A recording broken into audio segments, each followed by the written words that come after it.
YouTube, what's going down? So, I got a haircut. Nice Macklemore fade, queer. Whoa, that was a little harsh, me. Why would you say that to myself? Seriously, that was like the first thing everyone said when they first saw it. So I was like, you know what, I'm just gonna roll with the punches. Macklemore, great rapper. Me, also great rapper. I'm gonna prove it to you right now. I'll do a true freestyle, I promise it, right at the top of my head. Just right now, let's see what comes out. Ready? 1, 2, 3, freestyle, listen up. And you know you're my girl. I just wanna go and rock your world. But I wanna look up your blouse. On my computer it's a little Mickey Mouse. But yo, I'm trying to get swole. That's why I drink out the water with the bowl. I don't even know what I'm fucking doing. But I'll tell you right now that I'll fucking be a shoo-in for the best rapper ever alive. But I gotta tell you that I drink 5 alive. That's the same word twice. I don't give a fucking shit. All I know is that I'm better than you and not a nimwit. Like, word. I was trying to say the word ball instead of bull, but I guess that's just freestyle for you, you know? It's just the lyrical genius of the voice of a generation.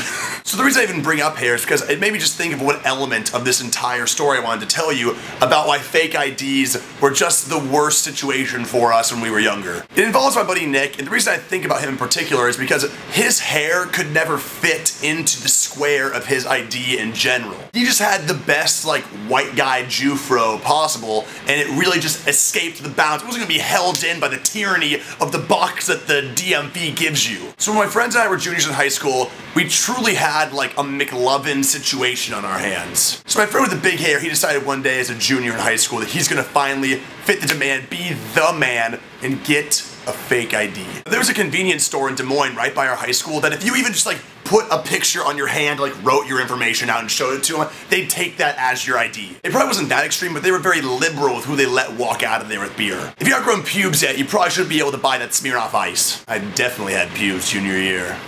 Off topic, that was a big deal when you were in junior high and you got like your first pube. Don't pretend like that wasn't like, holy shit, that's going on down there. If you didn't get excited about getting your first pube when you were in junior high, then I feel bad for you and your downstairs situation. I was gonna just say balls, but there's girls out there too. They got other things down there. Anyway, where was I? So my buddy decided to get a fake ID, but it was the worst fake ID I had ever seen, and to this day, have still ever seen. Now, it was a Minnesota ID, which was good, because you gotta make sure you have your ID out of state just to trick the guy. Because in Iowa, they've never seen a bordering state's ID before. This was before Minnesota had those bendy IDs, and his was like, basically a piece of paper with like, someone like spitting laminate on it. It's not even like full laminate. It was like way too crumbly and like soft. His picture was blatantly his school picture with like that mildly like black and gray smashed together tie-dye background. His name was his real name on there, which is a great idea if you want a felony. But where you sign your name, it wasn't even a real signature. It was just a font of cursive. Still, maybe passable, but instead of saying Nicholas Morford,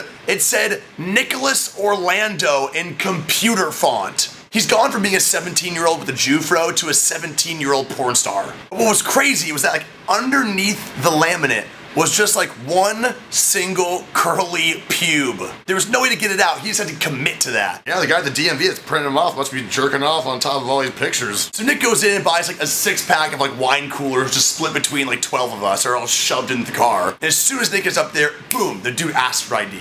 Nick gets the ID out, super confident, boom, whips out the ID. He's so ready. Fuck the pube, fuck Nicholas Orlando, fuck the fact that it doesn't look like a real ID and looks like a school picture laminated on a piece of paper. What all of us had failed to do was think about what's on the back of an ID. Nick hands the guy the ID, and the first thing he does is turn the ID over. And on the back of his ID, instead of having like a fake scanner thing or like some just things on there, it's just completely blank white. So the dude behind the counter is just like, so Minnesota doesn't make their IDs scannable now, huh? And Nick's retaliation was, he grabbed the ID out of the guy's hand, ran outside, jumped into the car, and just screamed, drive, drive, drive! As if we're in the fucking movie Taken right now. He just took this girl's daughter. I don't know what you want.